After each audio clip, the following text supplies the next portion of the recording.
Did special counsel Jack Smith tease more possible Trump crimes? Hmm. Now, that's a good question.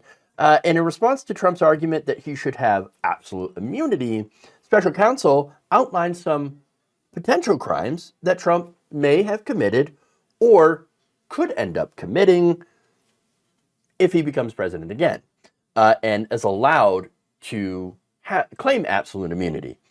For example, accepting a bribe, ordering an FBI director to fake evidence against a political opponent, and from there, the examples that was cited by prosecutors became even more extreme.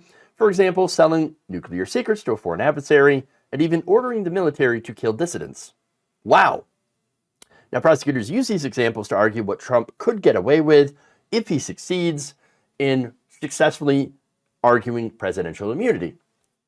In fact, in each of these scenarios, they write to the appellate judges on Saturday, the president could assert that he was simply executing the laws or communicating with the Department of Justice or discharging his powers as commander-in-chief or engaging in foreign diplomacy.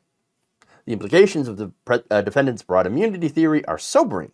In his view, a court should treat a president's criminal conduct as immune from prosecution as long as it takes the form of correspondence with a state official about a matter in which there is a federal interest, a meeting with a member of the executive branch, or a statement on a matter of public concern. Now, prosecutors aren't saying that he did these things. They're saying that if we give Trump absolute immunity, then why wouldn't he do these things?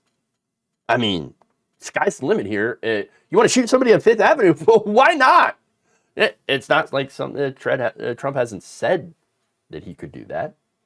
He just meant in the context of, well, if I did that, my supporters would still love me. And yeah, I believe it. I believe it. It's a cult. Now, the idea, though, of giving any president absolute immunity is ridiculous. Now, the president is understood to have broad immunity in a lot of cases, right? As long as he's actually, discharging his duty as president.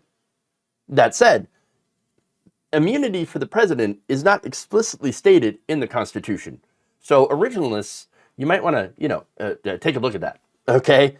Now, it has been developed over time through the Supreme Court's interpretation of Article 2, Section 2, Clause 3, which covers actions related to the official duties of the president, including those in the outer perimeter of those duties. Now, that said, this is where the court, and this is where legal experts are like, well, I don't know. Because there is no court cases, there's no precedent that establishes what the outer perimeter actually is, or what a specific example is, because they've never had to rule on this. So kind of uncharted waters, but that said, there are some guidelines from previous rulings. For example, they found that immunity does not extend to what is considered unofficial conduct, criminal conduct, and conduct occurring prior to entering office. So that's really important, right? Now, once again, the whole idea behind presidential immunity is to prevent the president from facing nonsense political lawsuits, okay? And so that he'd actually be able to use his time to do his job. Let me give you an example of how that could work, right? So, say Joe Biden does an executive order on immigration, which he's done. Now, Republicans don't like that, depending on what it is.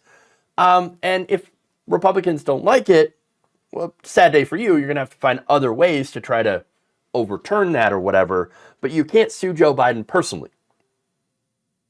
They can sue the government, but not Joe Biden. Now, the reason they can do that, or they can't sue the president, is because doing executive orders is part of the president's job. Okay? Now, that said, the president can be sued for example, making unwanted sexual advances on a female employee and then retaliating against her when, they were rebuffed. Now, that was the case in Clinton v. Jones. Now, the court explained that the president, like other officials, is subject to the same laws that apply to all citizens, which makes sense, right?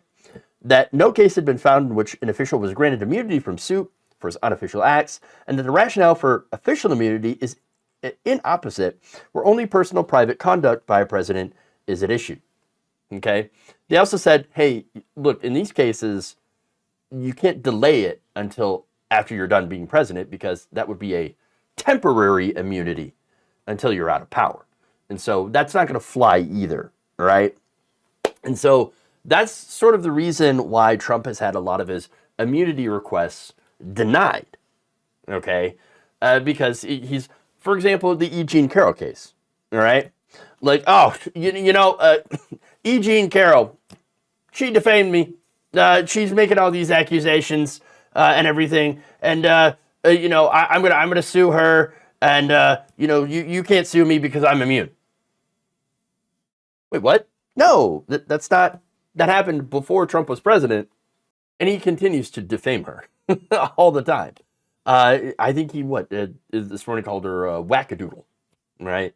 In a True Social post. So again, he's not immune from being sued for defamation, and he wouldn't be even if he was president.